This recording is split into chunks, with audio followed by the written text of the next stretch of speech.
Bienvenue sur Arsène Radio.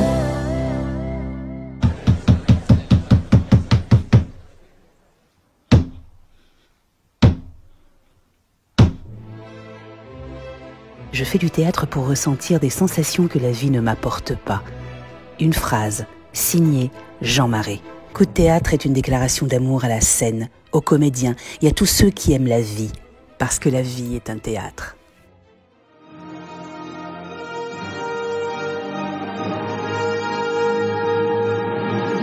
Bienvenue à ma conférence gesticulée.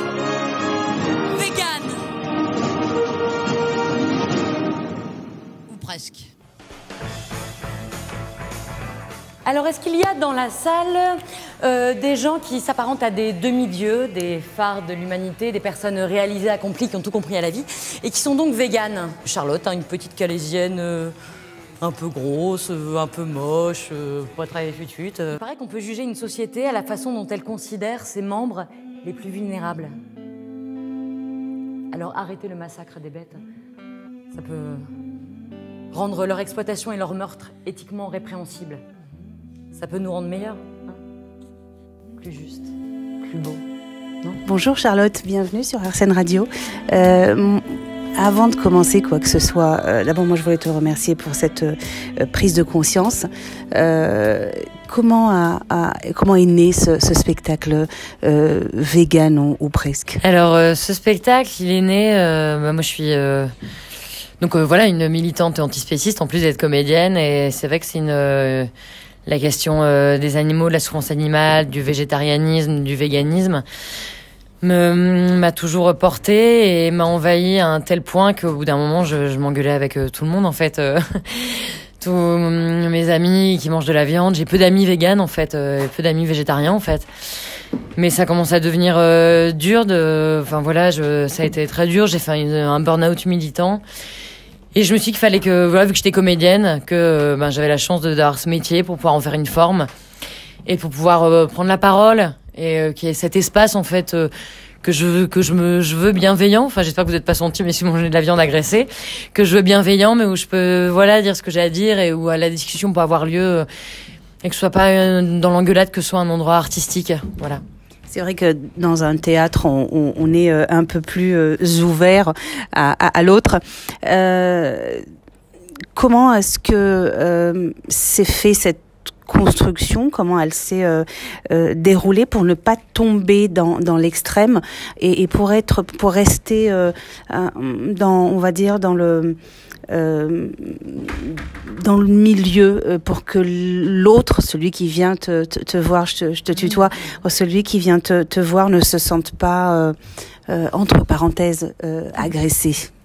Eh bien, ça, c'est la magie des conférences gesticulées, parce que ce spectacle est une conférence gesticulée, même s'il a un peu évolué. Je me suis formée, en fait, en conférence gesticulée. C'est Franck Lepage qui a théorisé ça. Pour ceux qui veulent aller voir du Franck Lepage, c'est super. Et moi, j'ai été formée. Du coup, j'ai vu qu'il y a une formation en conférence gesticulée. Je me suis fait former par des sociologues, etc. Et la conférence gesticulée, en gros, pour faire très simple, c'est une conférence théâtrale dans laquelle on mélange du savoir froid et du savoir chaud. Savoir froid, c'est du savoir institutionnel, scientifique, des chiffres, etc. Et du savoir chaud, c'est son expérience intime. Et moi, en fait, c'est le bon vecteur, parce que là, en fait, je ne fais que parler de moi, en fait, dans ce spectacle. Je parle, bien sûr, je donne, bien sûr, des chiffres, etc., sur les animaux, sur la souffrance animale, mais c'est surtout le parcours de ma vie, de moi, la petite bouffeuse de viande, la petite viandarde que j'étais, comment je suis devenue antispéciste.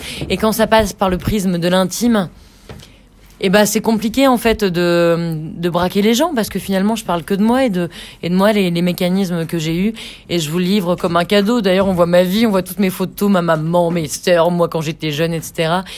Et je trouve que voilà, ce prisme-là, il peut être que bienveillant et entendable. Alors, moi, la question que je me pose, parce que tes choix sont assumés, ils sont là et tu nous le présentes et c'est très bien. Vegan ou presque, pourquoi ce titre-là ? Comme je le dis, en fait, à un moment dans le spectacle, Moi, la pureté militante, ça me gave. En fait, on n'est jamais des purs militants, on n'est jamais des purs écolos. Parce que voilà, pour ne pas être, pour être un bon écolo, c'est un écolo mort, quoi. Je veux dire, pour être vraiment écolo, il faudrait arrêter tout. On n'est jamais vegan entièrement. Si on marche dans l'herbe, on peut écraser des insectes, etc. Enfin voilà. Donc moi, cette injonction à la pureté, en plus, militante, elle est vraiment chiante. D'ailleurs, c'est pour ça que je le dis, je fais mon spectacle avec des bottes en cuir. Parce que c'est un choix éthique, un choix politique, c'est pas une religion, c'est parce que souvent on me dit, mais est-ce que tu as le droit de manger ça comme si c'était une religion, le véganisme? Pas du tout, c'est un choix que je fais. Et si demain j'ai envie de manger un bout de fromage parce qu'en fait ce jour-là, je vais craquer, j'en aurais trop envie, je le ferai en fait. Donc voilà, moi je propose un modèle de société autre, etc., des choix autres, mais personne n'est dans le véganisme pur.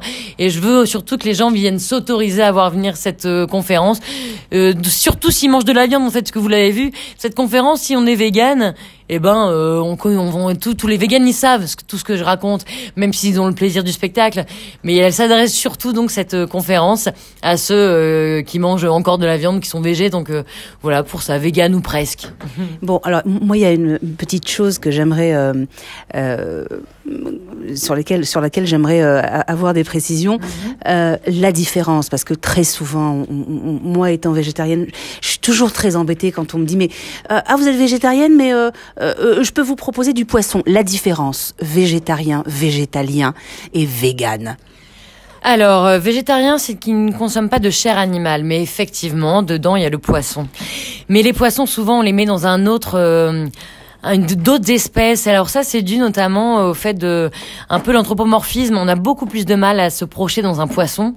Sauf que si on regarde en fait leur petit cerveau dans un scanner, on voit qu'ils ont les mêmes nocicepteurs et exactement la même douleur quand on leur fait du mal. C'est ça que même le no-kill, c'est le no-kill, il y a une autre compagnie de théâtre qui arrive, ça fait un petit peu de bruit, mais c'est les joies des salles de théâtre. Hein.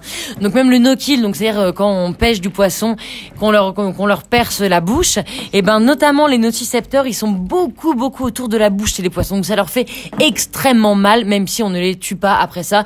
Et surtout les poissons, c'est les grands oubliés parce que les poissons, sur les chalutiers quand on les pêche, on les laisse souvent s'étouffer et ça peut durer jusque 4 heures l'agonie. Donc les poissons, d'autant plus que les autres espèces animales, ce sont les grands oubliés. Et voilà, donc végétarien, bien sûr, on ne mange pas de poisson. Végétalien, c'est quand on refuse de manger, c'est quand on ne consomme pas tout ce qui est issu des animaux et de l'exploitation animale. C'est-à-dire que les œufs et le lait, c'est issu de l'exploitation animale, c'est-à-dire que pour avoir des œufs, on a dû exploiter des poules, on a dû tuer des petits poussins mâles, ça je l'explique aussi dans le spectacle, et on a dû exploiter des vaches et tuer précocement des vaches aussi, parce que bien sûr les vaches, on les insémine et dès qu'elles font moins de lait, on les tue. Quand elles ont 5 ans par exemple, alors qu'elles peuvent vivre jusque 20 ans. Donc végétalien, c'est ça, c'est également refuser de consommer du miel. Et moi je me dis vegan, mais de temps en temps, quand c'est un petit éleveur que je connais qui ne gaze pas ses abeilles, je mange encore du miel. Vous voyez, pour vous dire que je suis pas une végane pure. Donc voilà, ça c'est le végétalianisme et vegan. Là c'est quand on refuse tous les produits issus de l'exploitation animale, donc le cuir, la laine, et qu'on fait gaffe exactement. Et moi, je fais gaffe à mes cosmétiques, par exemple. Je prends des cosmétiques qui n'ont pas été testés sur les animaux et qui ne contiennent pas de produits animaux parce qu'il peut y avoir de la graisse animale. Ou pareil, les bonbons, je mange pas de bonbons. Souvent les Haribo, là, il y a dans plein de bonbons, il y a de la gelée de porc. Et ça, mes camarades musulmans, ils le savent parce que chez les musulmans, on mange pas les bonbons Haribo, etc. Et donc je mange des bonbons halal comme mes copains musulmans parce que souvent ils sont véganes. Voilà. Charlotte, alors si on a envie de venir te voir, c'est où et quand, Végano presque? Alors c'est où et quand? C'est à 15h45 au théâtre Transversal rue d'Anfou.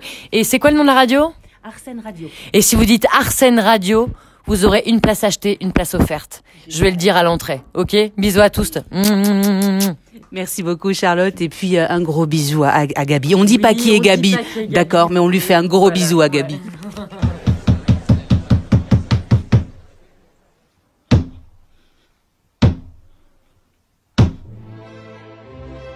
Je fais du théâtre pour ressentir des sensations que la vie ne m'apporte pas. Une phrase, signée Jean Marais. Coup de théâtre est une déclaration d'amour à la scène, aux comédiens et à tous ceux qui aiment la vie. parce que la vie est un théâtre. Tous les goûts se trouvent sur Arsène Radio. Arsène Radio. Madonna.